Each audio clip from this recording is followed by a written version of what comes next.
everybody, this is Rhonda with Utah Dream Properties and Keller Williams, and today we are going to talk to you about interest rates and what that is doing to the housing market here in Utah. Let's get to work. Let's get to work.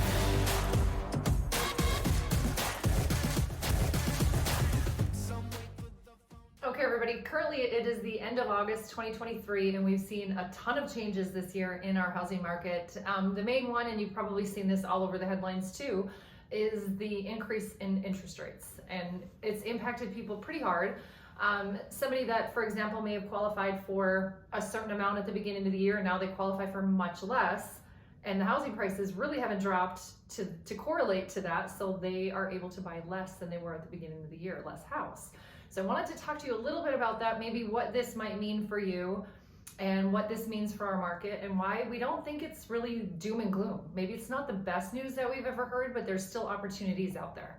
So I just got back from, it's a Keller Williams event, it's called Mega Agent Camp, that was held in Austin.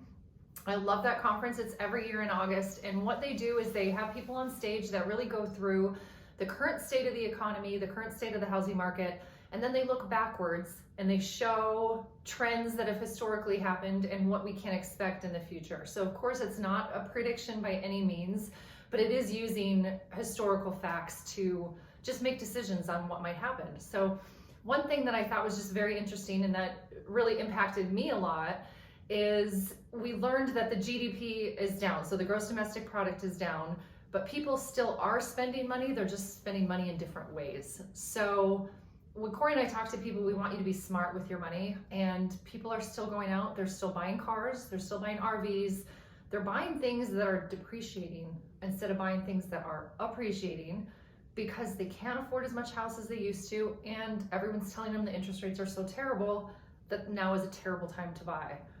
But in reality, and this is something that was said over and over at this conference, and Cory and I have been saying this as well, we just maybe didn't say it as eloquently as they said on stage, but it's always the right time to buy the right piece of real estate. Everyone's situation is obviously different, but what we don't want you to do is just get caught up in what the media tells you and maybe what someone's Facebook post told you or the news told you that this is the housing market's terrible and it's a terrible time to buy. It's really not. It's just making sure that it's that right property and that it fits your goals. And one thing that we like to do too is we like to walk the walk, that we don't just tell people to do things that we don't do. We actually just purchased a property. It was the highest interest rate of a property that we've ever purchased.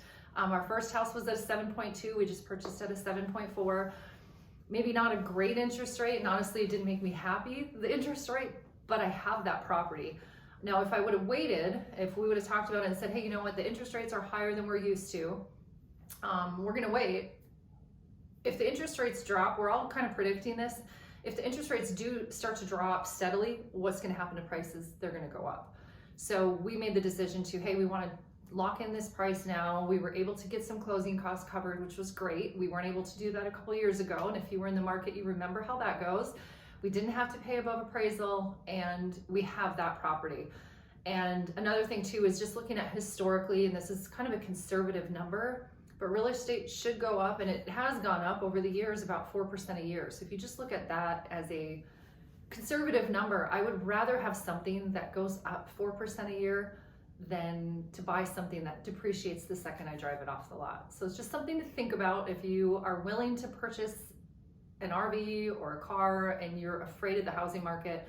You might want to sit down and just kind of reevaluate your financial goals. Something else to keep in mind too is, even though, like we just mentioned, we purchased a property at 7.4, that was the highest that we've ever purchased.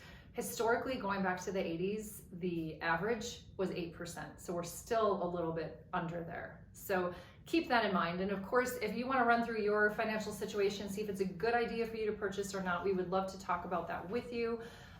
We know we're not saying every single person out there should buy a house. We just want you to be educated so that you can make the right decision for your family. So you can reach out to us. Our website's below. Our numbers are on there. Text us, call us, send us an email, whatever works for you. We also put out new videos every Friday, so make sure to like and subscribe so you're notified every time we put a new video out.